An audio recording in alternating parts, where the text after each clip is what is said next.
Why was the quiet medic the only one in the emergency room who wasn't rushing? The Naval Medical Center Emergency Department at Portsmouth was loud in the way places become loud when life and death share the same hallway. Monitors screamed. Wheels rattled across worn floors.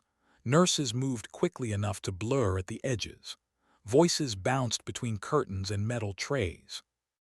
But in the corner near the supply station, one person stood still. Tessa Harlow. Small, quiet, almost invisible. At 27, she looked younger than she was. 5'4", barely more than 100 pounds. Hair pulled into a regulation bun so tight it looked permanent. Her name tag read Harlow in plain lettering with Corpsman beneath it. Nothing about her invited attention. And that was deliberate. Her eyes moved slowly across the room, taking in details most people never noticed. The distance between the trauma bay and the medication cart, the position of the exits, the flicker of a fluorescent light near the far wall that blinked every 11 seconds. She saw everything once. Then she stored it away. Dr. Callum Bridger noticed her that morning and dismissed her just as quickly. He had run this ER for 11 years. He had trained dozens of corpsmen. They usually came in one of two forms: overconfident rookies or burned-out veterans. The quiet ones made him uneasy. So he walked past her. "Harlow, Trauma 2 needs restocking, saline and gauze." "Yes, sir." That was all she said. She moved immediately. No hesitation, no attitude. Just work. Dale Briggs noticed her too, but for very different reasons. Briggs was the loud kind of competent. Broad shoulders, easy grin, the kind of confidence that filled a room whether it was welcome or not. He leaned against the trauma room doorway while Tessa restocked shelves. "You the new one?" he asked. "Yes." "Transfer from where?" There was the smallest pause. "Expeditionary." Briggs raised an eyebrow. That answer told him almost nothing. He studied her like he was trying to solve a puzzle. "You gonna keep up here?" he asked casually. "ER moves fast." Tessa closed the cabinet and looked at him directly. No challenge, no fear. Just calm. "I'll keep up." Then she walked past him. Briggs watched her go, amused. "Weird," he muttered later in the break room. Across the room, Chief Wade Carver heard everything. He didn't laugh. Carver had 22 years in the Navy, and the kind of quiet awareness that came from surviving long enough to learn when silence mattered. He had noticed Tessa the moment she arrived. Not because she stood out. Because she didn't. Her stillness wasn't nervous. It was controlled. Carver had seen that kind of stillness before, usually in people who had spent time somewhere most others hadn't. He said nothing. He simply watched. Days passed. Tessa blended into the rhythm of the ER the way a stone settles into a riverbed. She arrived on time, worked efficiently, spoke only when necessary. She didn't try to make friends. She didn't try to impress anyone. She just worked. But small details began to appear. She always sat with her back to a wall. She always faced the door. She ate lunch by the east window, overlooking the parking lot. Every single day. Briggs noticed that one afternoon. "You know you can sit with the rest of us," he said loudly. "You don't have to stare out the window like a cat waiting for birds." The room chuckled. Tessa paused at the door. She turned calmly. "I like the light," she said. Then she left. The laughter faded awkwardly. Carver turned a page in the chart he was holding. But he hadn't been reading. The first real test came a week later. A young sailor was rushed in, 19 years old, pale, sweating, barely conscious. Vitals were strange. Rapid pulse, low blood pressure, shallow breathing. Briggs took charge quickly. Heat stroke, he said confidently. Start cooling. The team moved fast, but Tessa didn't move right away. She stood beside the gurney with 2 fingers on the patient's wrist, watching something else. His chest. The left side wasn't moving the same as the right. Subtle. Easy to miss. Dr. Bridger entered the room. What do we have? Heat stroke, Briggs replied. Tessa spoke quietly. His trachea is deviated. The room paused. Briggs frowned. What? Shifted right, she said calmly. Left breath sounds absent. Bridger leaned over the patient. 4 seconds passed. Then he straightened. Needle, he said sharply. Briggs hesitated. You think? Needle Dale. The decompression happened seconds later. The hiss of trapped air escaping filled the room. Oxygen levels began climbing almost immediately. Tension pneumothorax. A fractured rib from an accident 2 days earlier had slowly collapsed the lung. If they had treated heat stroke first, the sailor would have arrested within minutes. The room slowly resumed motion. Tessa adjusted the oxygen line quietly. Bridger glanced at her. Good catch. Then he walked out. Briggs stayed behind. He stared at her for a moment. Could have been heat stroke, he said weakly. Could have, she agreed, and went back to work. Carver saw the change first. Not in Tessa. In Briggs. For the first time, the loud confidence had cracked slightly. Something about her didn't add up. 2 weeks later, the mystery deepened. It started with a sound. Not loud. Just a dull, distant concussion outside the building. Most people didn't react. Tessa did. Her head turned instantly, not toward the door, but toward the upper corner of the hallway where a threat would have the best angle. Her hand moved toward her hip. Stopped. Returned to the cart. The whole reaction lasted 1 second. Carver watched the entire thing. And then he noticed something else.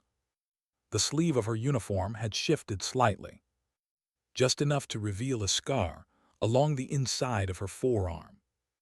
Long, clean, old, not surgical. Carver knew what that kind of scar looked like. He didn't say a word, because people who carried scars like that usually carried other things too. And they revealed them only when the moment demanded it.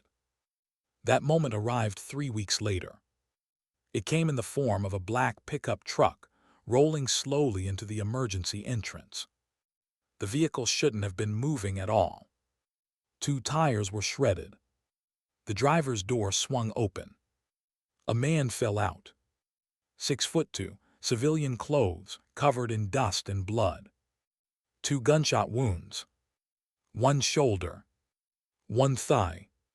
Field dressings applied correctly. Tourniquet perfectly placed. The kind of work only someone trained could do. He had driven 11 hours like that. The gurney team rushed forward. Tessa reached him first. Pulse rapid but steady. Severe blood loss. He opened his eyes. Clear. Focused. He looked directly at her. Something flickered behind her calm expression. Recognition. The man tried to sit up.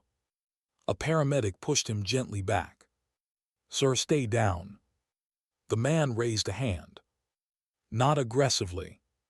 Just firmly. The paramedic stopped instantly. Then the injured man did something that made the entire trauma bay freeze.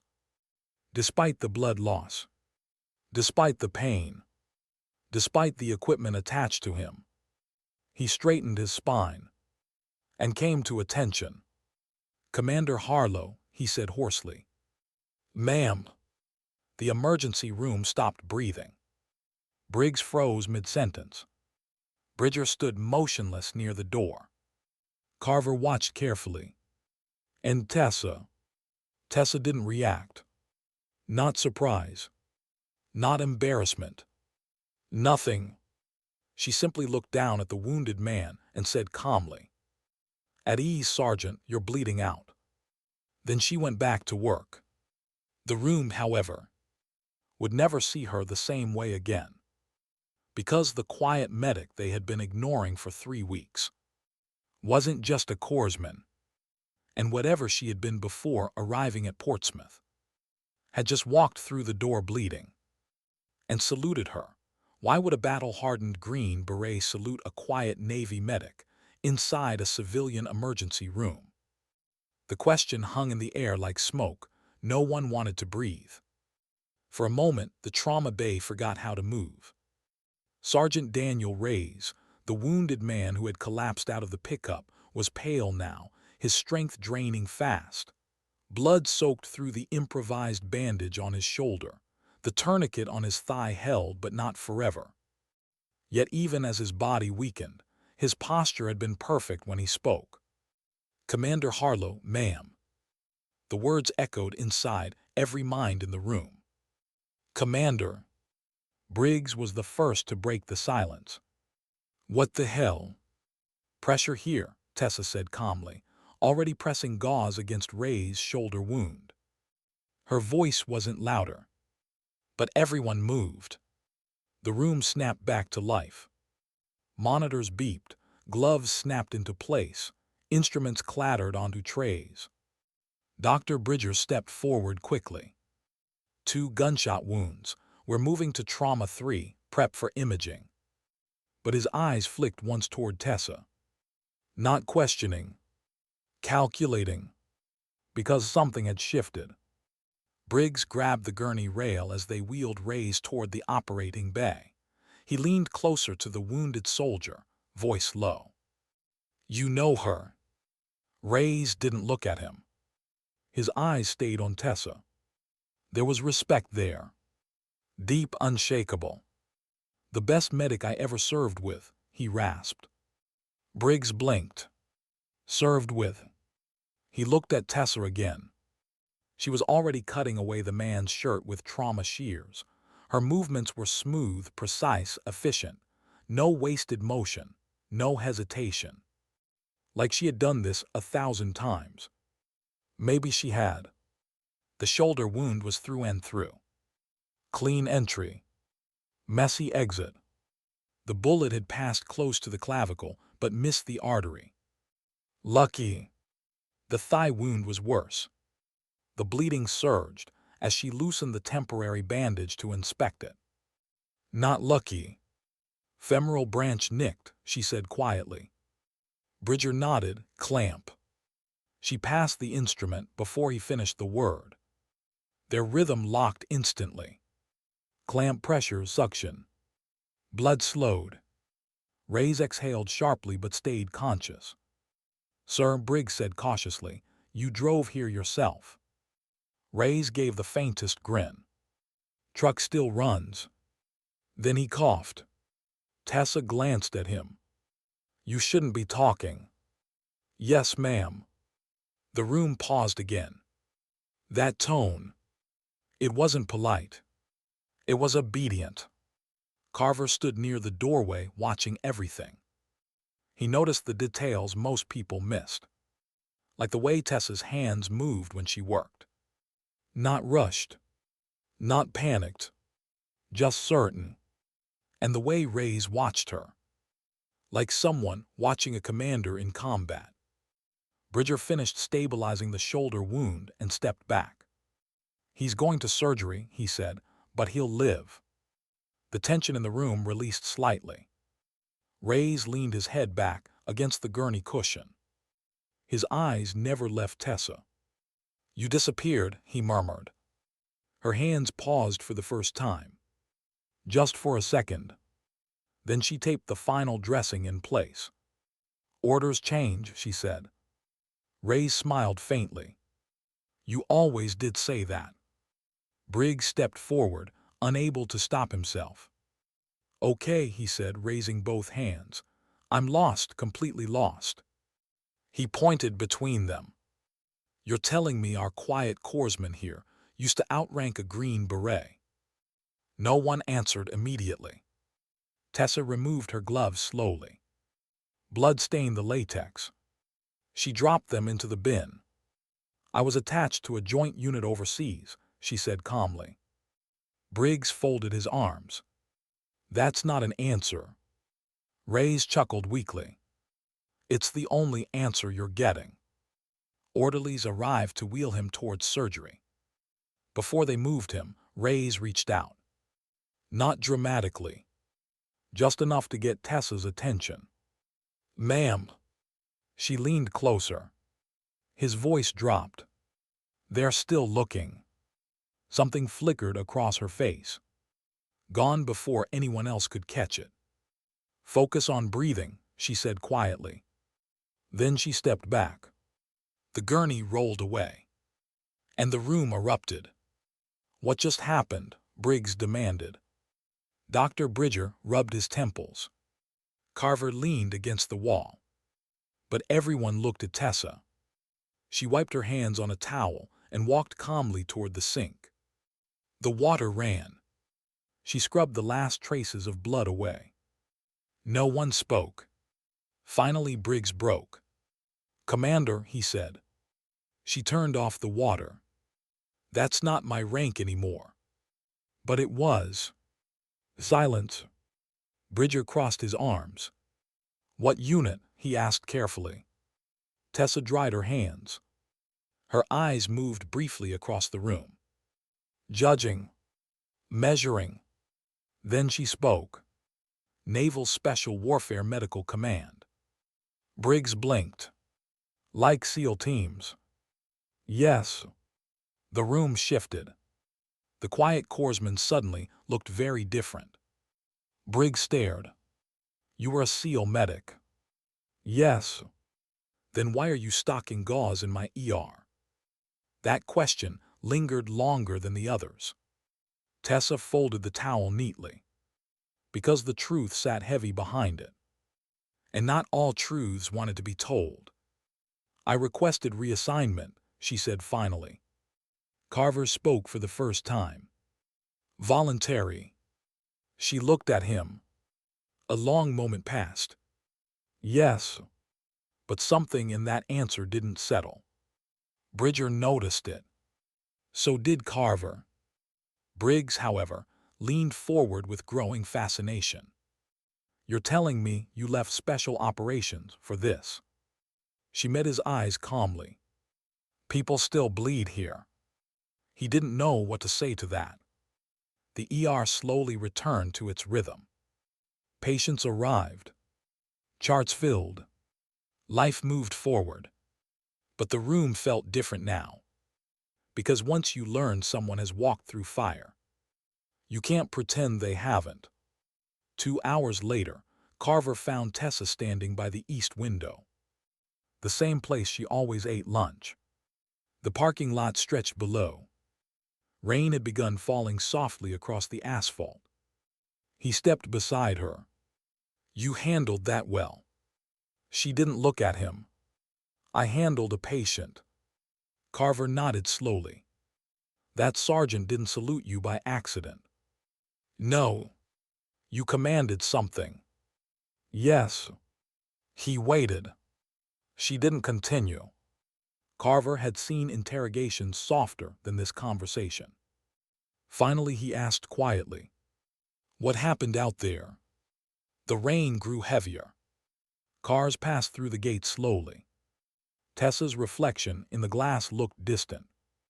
Some missions don't end clean, she said. Carver studied her carefully. You lost people. Her eyes flickered. That was answer enough. War leaves shadows, she continued softly. Sometimes they follow you home. Carver didn't push further. People revealed pain in their own time. Instead, he nodded once.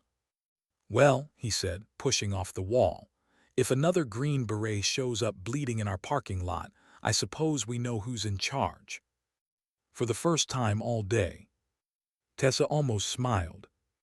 But as Carver walked away, her gaze returned to the rain. And to the words Reyes had whispered. They're still looking. Her reflection stared back from the window. Calm, controlled, but deep inside, something old had just begun waking up again. Because the past she thought she had buried had just driven 11 hours to find her. Bleeding and saluing. Why would a wounded Green Beret drive 11 hours to find someone who had supposedly left the war behind? The question lingered in Tessa Harlow's mind long after Sergeant Reyes disappeared through the double doors towards surgery. The emergency room returned to its usual rhythm. Stretchers rolled in, monitors beeped, nurses exchanged clipped instructions. But something invisible had shifted. The staff kept stealing glances at her now. Not openly, not rudely. Just curious. Because a quiet medic who had once commanded the respect of a special forces soldier was no longer just another corpsman stocking cabinets. Tessa felt the change immediately. Not because she cared what they thought, but because attention was dangerous. Attention meant questions. Questions meant history. And history meant memories she had worked very hard to bury. She stood again at the east window during the brief lull after the afternoon rush. Rain had stopped. The parking lot glistened under pale sunlight. Her coffee sat untouched beside her. She wasn't thinking about the ER. She was thinking about Reyes. And the words he had whispered. They're still looking. Her jaw tightened slightly. The past had a way of returning when you least expected it. Footsteps approached behind her. Briggs. Of course. He leaned against the wall beside her, arms crossed, studying the parking lot like he suddenly found asphalt fascinating. You know, he said, most people put former Special Operations Commander somewhere on their resume. She didn't look at him. I'm a medic. That's not the point. Silence. Briggs exhaled slowly. You saved that sailor 2 weeks ago. You stabilized a double gunshot victim like you were tying your shoes, and a Green Beret salutes you like you're his battalion commander. He turned toward her. You're telling me none of that deserves an explanation. Tessa finally met his eyes. Not annoyed. Not defensive. Just calm. Does knowing it change how you treat patients? Briggs hesitated. No. Then it doesn't matter. She picked up her coffee and walked back toward the supply station. Briggs watched her go, frustrated but strangely impressed. Most people bragged. Most people needed recognition. Tessa Harlow avoided it like a landmine.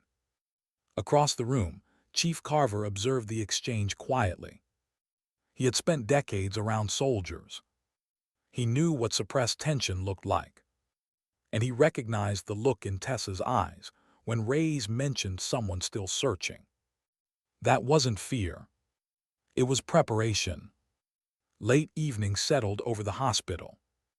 The ER lights dimmed slightly as the night shift filtered in. Tessa was restocking trauma bay cabinets again when Dr. Bridger approached. He closed the door behind him. An unusual move. She noticed immediately. He leaned against the counter. You served how long with Naval Special Warfare? 7 years. And commanded. Toward the end. Bridger studied her carefully. You don't look like someone who walked away from that voluntarily. The words hung in the air. Tessa placed another saline bag on the shelf. Carefully. I requested reassignment, she repeated. That's not the same as wanting it. She paused. Bridger softened his tone slightly. You're exceptional here, he said, but people like you usually leave that world for a reason. For the first time, a faint shadow crossed her expression. Sometimes the mission ends, she said quietly. And sometimes it doesn't. Bridger didn't press further. He had seen enough veterans to know when silence meant survival. Ray should wake up tonight, he said instead. Surgery went well. Good. He asked for you. Tessa nodded once. Then she finished restocking the cabinet. Later that night, the hospital corridors grew quiet. Machines hummed softly. Night nurses moved like ghosts through the dim halls. Tessa stood outside room 214. Sergeant Daniel Ray's lay inside. Awake. Recovering. Watching the door. When she entered, his face relaxed slightly. You always did show up eventually. She pulled a chair beside the bed. You shouldn't have driven here. Ray shrugged carefully. Didn't have much choice. Hospital closer to where you were. Not one with you in it. Silence settled between them. Ray studied her. You look the same. That's unlikely. Still calm, he corrected, still quiet. He hesitated. Still carrying too much. Tessa ignored that. Who's looking for you? Ray's expression darkened slightly. Not me. Her eyes sharpened. Explain. He glanced toward the door before lowering his voice. You remember Kandahar. The word alone pulled something deep inside her chest. Dust, heat, gunfire echoing through narrow mountain valleys. A mission that had never officially existed. I remember, she said. Then you remember the extraction that never happened. Her fingers tightened slightly on the chair arm. Yes.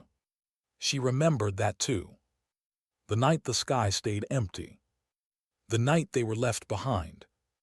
Ray's continued quietly. Someone been digging into that operation. Why now?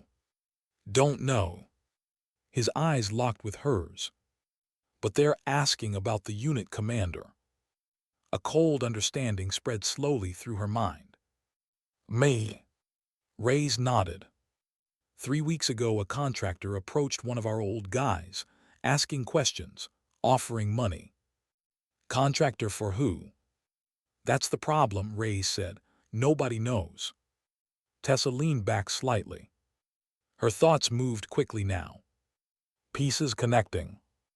They think something happened during that mission. Ray's voice was careful. Did something happen? Silence. Longer this time. The hospital machines hummed softly beside them. Finally she spoke. People died.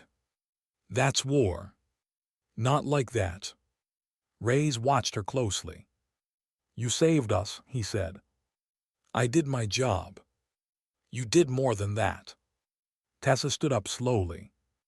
The conversation had reached a place she wasn't ready to revisit. You should rest, she said. Ray studied her carefully. You can't hide forever, Commander. She paused at the door. Her voice stayed calm. I'm not hiding. Then she stepped into the hallway. But as she walked away, her chest felt tight. Because deep down, she knew the truth. Some missions never ended. They simply waited. Outside the hospital, night settled across the parking lot again. Rain clouds gathered over the dark horizon. Inside, Tessa returned to the east window.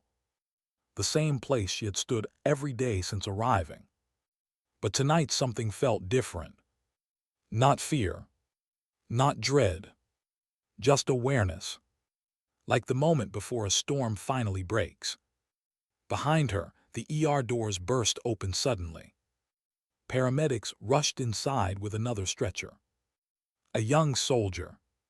Severe injuries. Combat wounds. And as the team rolled past her, Tessa noticed something strange.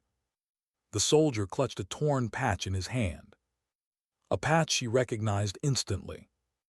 A symbol from a unit that had officially been disbanded years ago. Her stomach tightened. Because that unit had been part of the same mission Ray's mentioned. The mission that never ended. The mission no one was supposed to remember. The soldier's eyes fluttered open as they passed her. And with the last bit of strength he had, he whispered something only she could hear.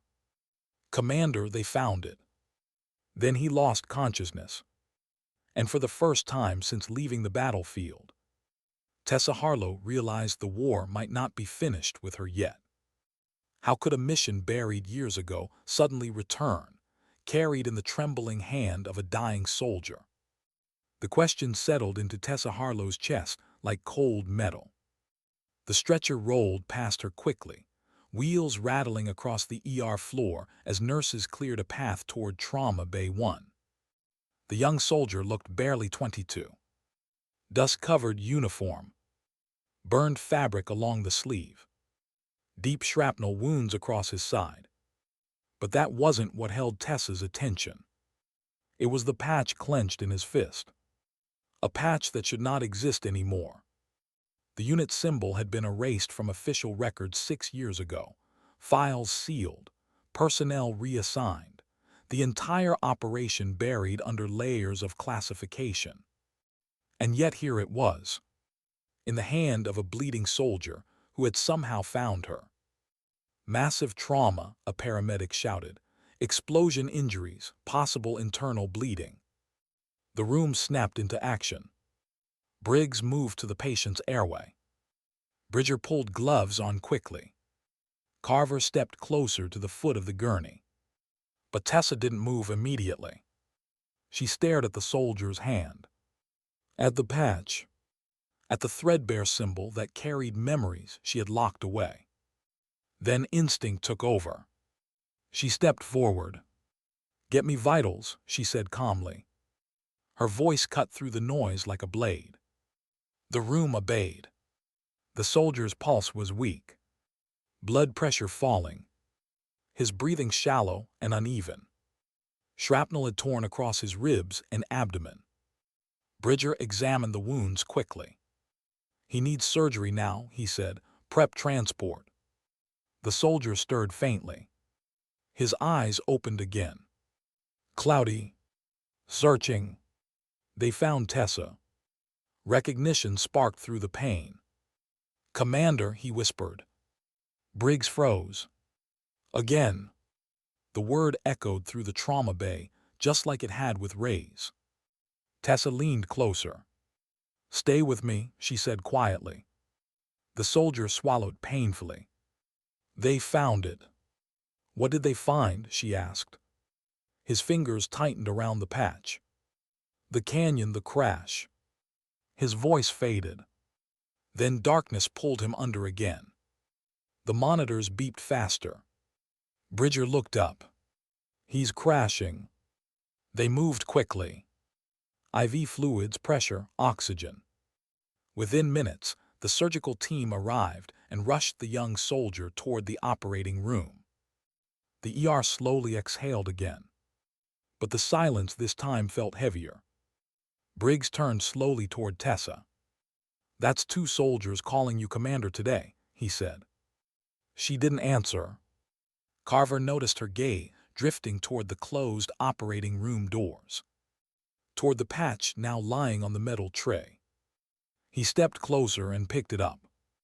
The symbol was faded but unmistakable. A falcon diving through a lightning bolt. He turned it over. "No name," he said. "No unit number." Tessa finally spoke. "Because it never officially existed." Briggs blinked. "That's comforting." Carver studied her face carefully. "You know what he was talking about," he said. She nodded once. "The canyon." Briggs crossed his arms. "Okay, I'm clearly the only one confused here." Tessa hesitated. For a moment the room felt very small. And very quiet. Then she spoke. 6 years ago, a joint special operations unit was sent into eastern Afghanistan. Carver listened closely. Briggs leaned forward.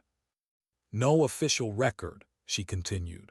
"The mission was reconnaissance. A drone had captured images of a crashed aircraft deep inside a remote canyon."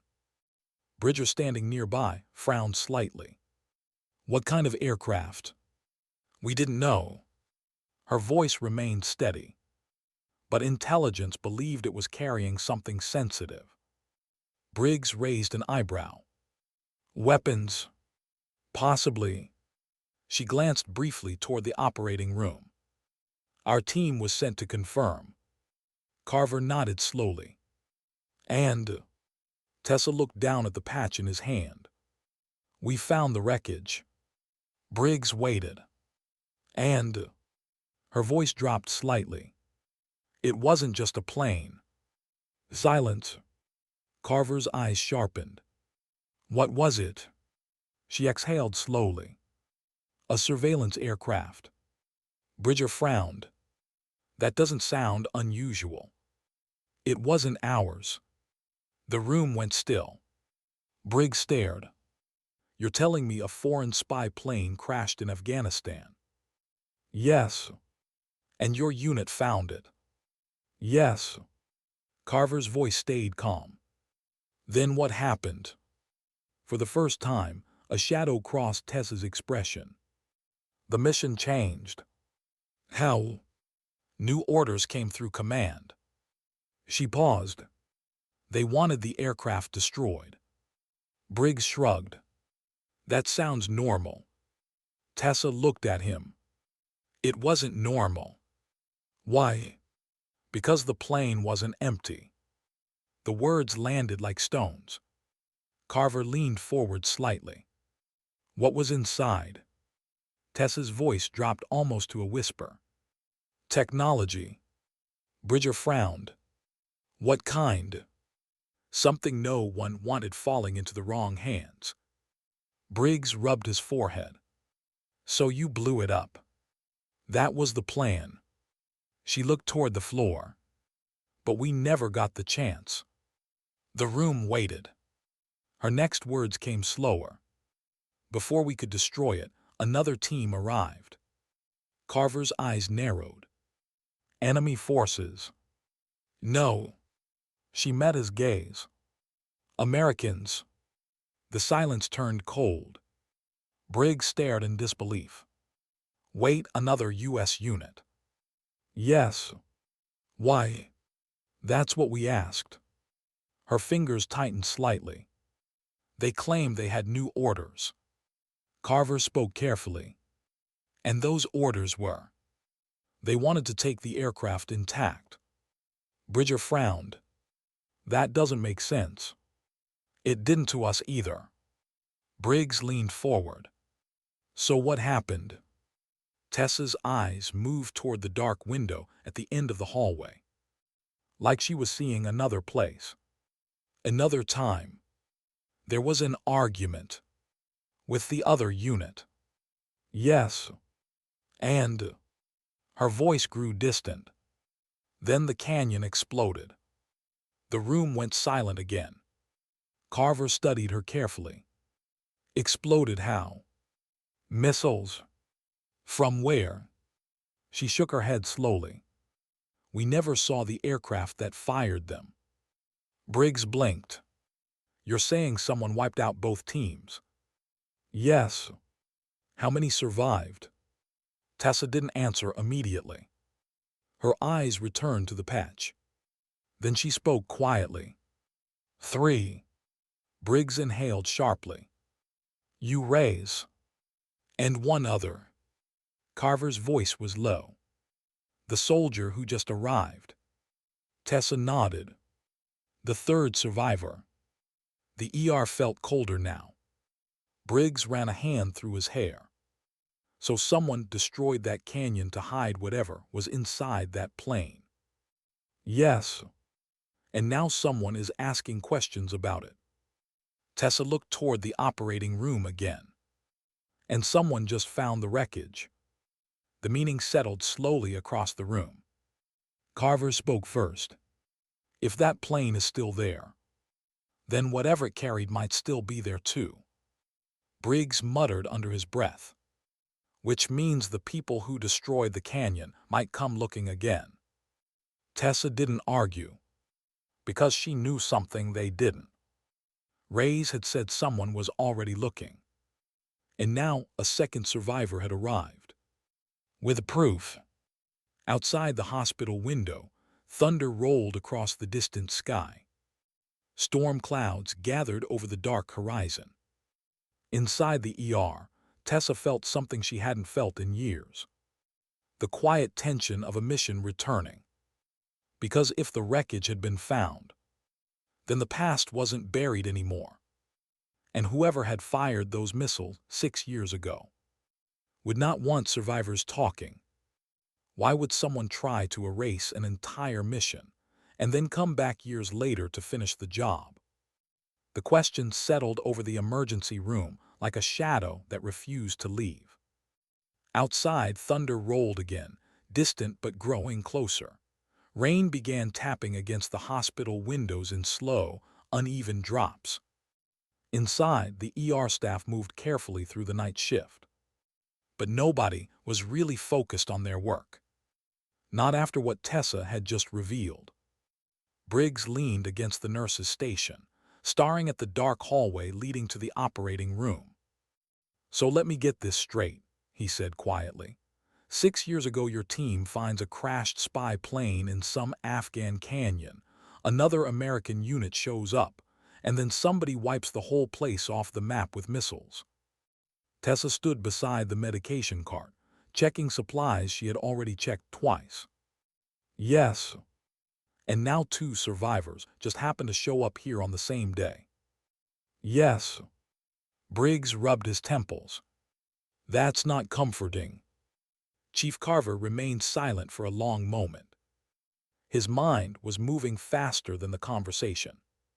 "You said 3 people survived the canyon," he said. Tessa nodded. "Reyes, the soldier in surgery. And you?" "Yes." Carver's eyes narrowed slightly. "Which means if someone wanted to erase the past." Tessa finished the sentence for him. "They would need all 3 of us gone." The room went quiet again. Briggs exhaled slowly. "Well, that's fantastic." Dr. Bridger walked out of the operating corridor just then, removing his surgical cap. "He's stable," he said. Everyone looked up. "The young soldier will live," Bridger continued. "But he lost a lot of blood. He'll be unconscious for a while." Tessa nodded. "What's his name?" Bridger glanced at the chart. "Private Lucas Hale." The name struck her immediately. Hale. Memory flashed like lightning through her mind. A younger soldier standing near the canyon's edge years ago. Thin, determined, nervous but brave. She had almost forgotten his face. Almost. Briggs noticed the change in her expression. "You know him?" "Yes." Carver leaned closer. "He was part of your team?" "Yes."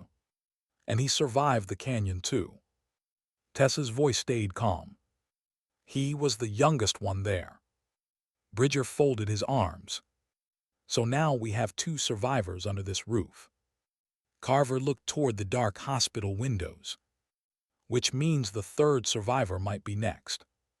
No one said the obvious truth. The 3rd survivor was standing right here. For a moment, the hospital seemed too quiet. Then the sliding ER doors hissed open.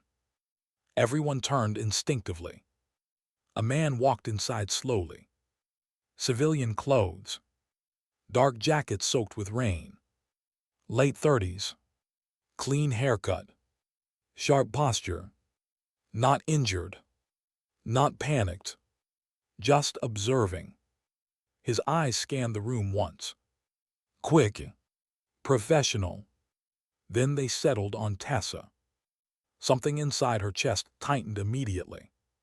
Not fear. Recognition. The man approached the nurse's desk. "I'm looking for someone," he said politely. His voice was calm. Controlled. But there was something behind it. Briggs stepped forward. "Visiting hours are over." The man smiled faintly. "I won't be long." His gaze shifted past Briggs. directly to Tessa. Commander Harlow. The name landed like a gunshot in the quiet ER. Briggs slowly turned. Carver straightened slightly. Tessa didn't move. The man walked closer. Each step measured. Rainwater dripped from his jacket onto the floor. "You're difficult to track down," he said. Tessa's voice remained steady. "I'm not hiding." "Of course not." He stopped a few feet away. Up close, the man looked ordinary. But his eyes were not ordinary. They were the eyes of someone who spent a long time studying people before deciding whether they lived or died. Carver stepped subtly to Tessa's side. "Can we help you?" he asked. The man glanced at him briefly. "Just an old acquaintance." His attention returned to Tessa. "You remember me?" She nodded slowly. "Yes." Briggs looked between them. "Anyone want to explain what's happening tonight?" The man chuckled softly. "My name is Adrian Voss," he said. The name meant nothing to Briggs. But Carver saw the tiny change in Tessa's breathing. That was enough. Voss continued calmly. "I was hoping to speak privately." "No," Tessa said. He raised an eyebrow. Direct as always. Her gaze never left his. "Why are you here?" Voss glanced toward the operating corridor. "Because one of your old soldiers just made a very interesting discovery." Briggs whispered under his breath. "Oh, great." Tessa's voice sharpened slightly. "You shouldn't be here." "Neither should the wreckage of that aircraft," Voss replied. The room went still. Carver's voice dropped. "You're the one asking questions about the canyon."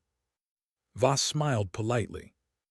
"I represent people who prefer certain pieces of history remain forgotten." Briggs scoffed. "So you're the cleanup crew?" "Something like that." Tessa stepped forward slightly. "What do you want?" Voss' tone stayed gentle. "The location." "Of the canyon." She shook her head. "You already destroyed it." "Yes," he said calmly, "but apparently not well enough." Thunder rumbled outside again. Rain intensified against the windows. Voss clasped his hands behind his back. "Your young soldier found the wreckage again," he continued, "which means the technology inside might still be intact." Bridger frowned. "What technology?" Voss ignored him. His eyes stayed on Tessa. "My employers would prefer that discovery remain quiet." "And if it does?" she asked. The smile faded slightly. "Then complications occur." Briggs stepped forward angrily. "You're threatening people inside a hospital." Voss looked mildly amused. "Of course not." He nodded toward the hallway. "I'm simply asking for cooperation." Carver's voice hardened. "You're not getting it." Voss sighed softly. "I had hoped this would be easier." He reached into his jacket pocket slowly. Briggs tensed. But Voss didn't pull a weapon. Just a small photograph. He placed it gently on the counter. Tessa looked down. Her stomach tightened. The image showed the canyon. Recent. The wreckage clearly visible among the rocks. And beside it, a military drone hovering in the sky. Voss spoke quietly. "The world is about to rediscover something it was never meant to see." Tessa lifted her eyes. "What happens if we say nothing?" His voice remained calm. "Then others will come asking the same questions." Briggs muttered again. "This night keeps getting worse." Voss stepped back toward the exit. "I'll give you time to think, Commander." Rain poured harder outside. He paused at the door. "Oh," he added lightly, "and you may want to move your surviving soldiers somewhere safer." The room froze. Voss smiled faintly. Because not everyone asking about the canyon will be as polite as me. Then he stepped out into the storm. The ER doors closed behind him. Silence returned. Briggs stared at Tessa. Well, that felt like the beginning of a disaster. Carver looked toward the operating room. Reyes and Hale lay unconscious inside the hospital. Both survivors. Both targets.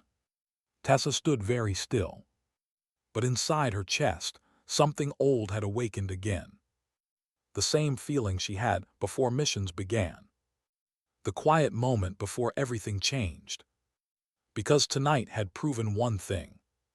The war she thought she left behind had finally found her again. And this time, it had followed her all the way home.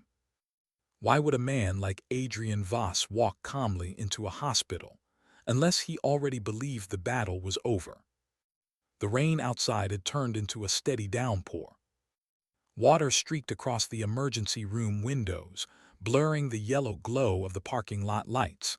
Thunder rolled again, closer this time. Inside the ER, no one moved for several seconds after the doors closed behind him. It felt like the air itself had changed. Briggs was the first to break the silence. "Well," he muttered, staring at the door, "that was the most polite threat I've ever heard." No one laughed. Tessa was still looking down at the photograph Voss had left on the counter. The canyon.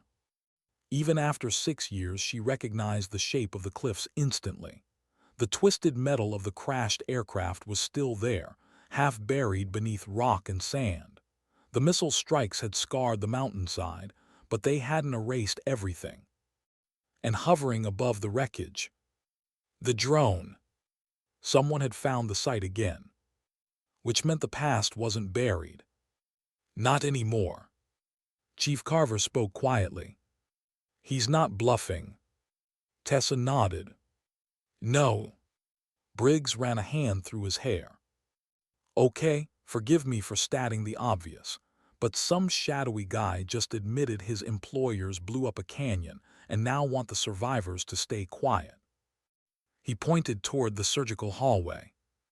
"And we've got 2 of those survivors lying in beds down the hall." Dr. Bridger crossed his arms. "This is a hospital," he said firmly. "No one's getting hurt here." Tessa finally looked up. Her voice remained calm, but there was steel underneath it now. "They won't attack here." Briggs frowned. "How do you know?" "Because hospitals attract attention." She slid the photograph across the counter. "They'll wait." Carver studied her carefully. "You sound certain." "I am." A pause settled over the group. Then Briggs asked the question that had been hanging in the room all night. "So what do we do?" Tessa didn't answer immediately. She walked toward the east window again, the same place she had stood every day since arriving at the hospital. Rain ran down the glass in thin streams. For weeks, she had used this view to remind herself that life was quiet now, that the chaos of war existed somewhere far away. But tonight the quiet felt temporary. Fragile. Carver approached beside her. "You're thinking about going back." It wasn't a question. She didn't deny it.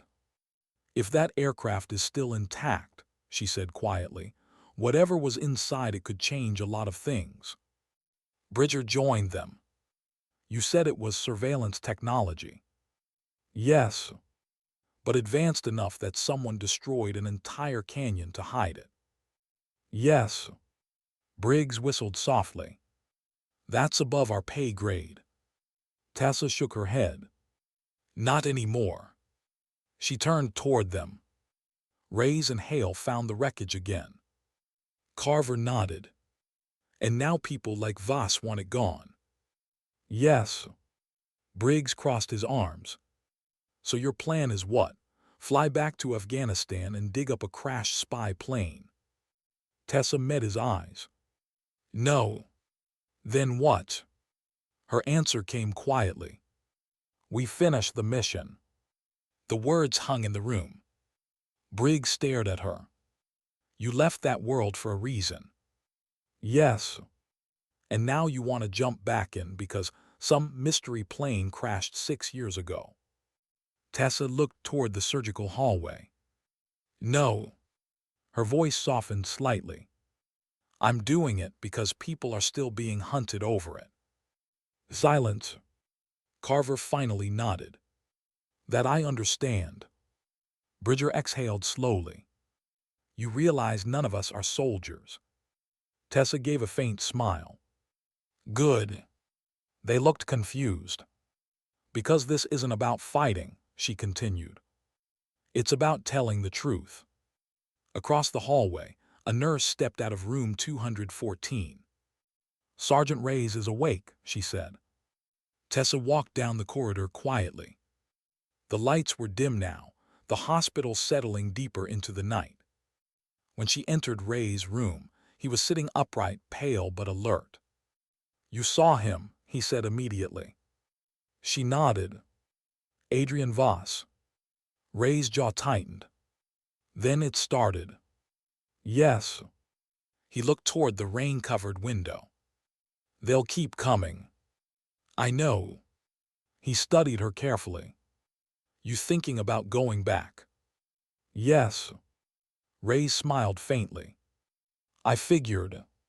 He shifted slightly, wincing at the pain in his shoulder. You know Hale didn't just stumble onto that canyon. Tessa raised an eyebrow. Explain. He was looking for it. Why? Rey's voice softened. Because he never believed the mission was finished. A long silence followed. Then Rey said something unexpected. You remember what you told us that night? Tessa frowned slightly. No. He smiled. You said sometimes the mission isn't about destroying something. What is it about? Making sure the truth survives. Tessa looked down briefly. That had been a long time ago. Back when the canyon burned and the sky lit up with missiles.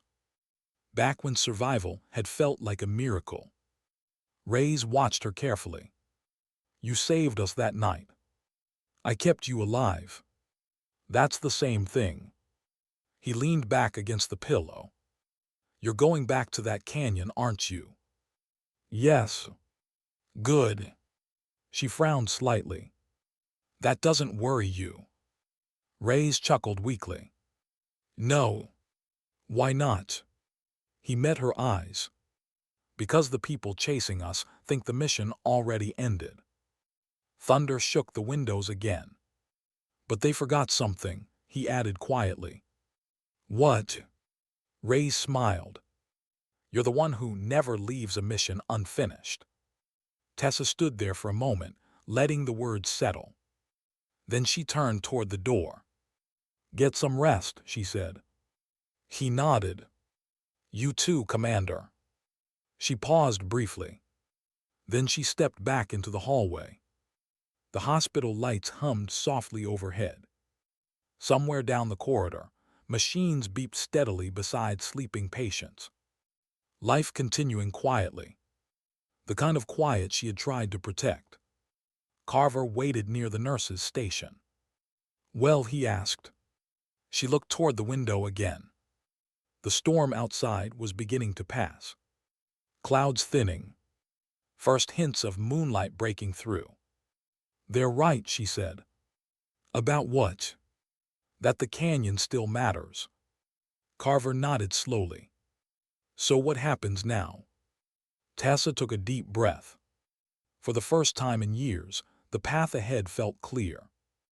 We make sure the truth gets out before they bury it again. Briggs walked up beside them. I have a bad feeling I'm about to get dragged into something dangerous. Tessa looked at him. You don't have to be. He sighed. Yeah, but now I'm curious. Bridger shook his head. This is the strangest night this ER has ever seen. Tessa glanced once more toward the operating hallway where Reyes and Hale rested. 2 survivors. two living pieces of a story someone wanted erased.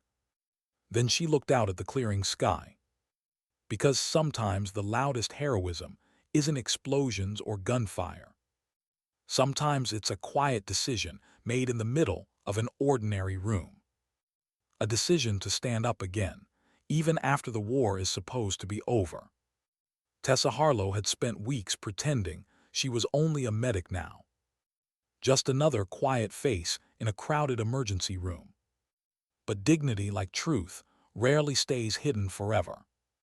And as the storm clouds drifted away above the hospital roof, one truth returned with perfect clarity. Some missions aren't about victory. They're about responsibility. About protecting people who trusted you to lead them home. And sometimes the strongest warriors are the ones who walk away from war. Until the moment they're needed again. Because sometimes courage doesn't shout. It simply stands up quietly and finishes what it started. Sometimes dignity doesn't speak. It simply acts.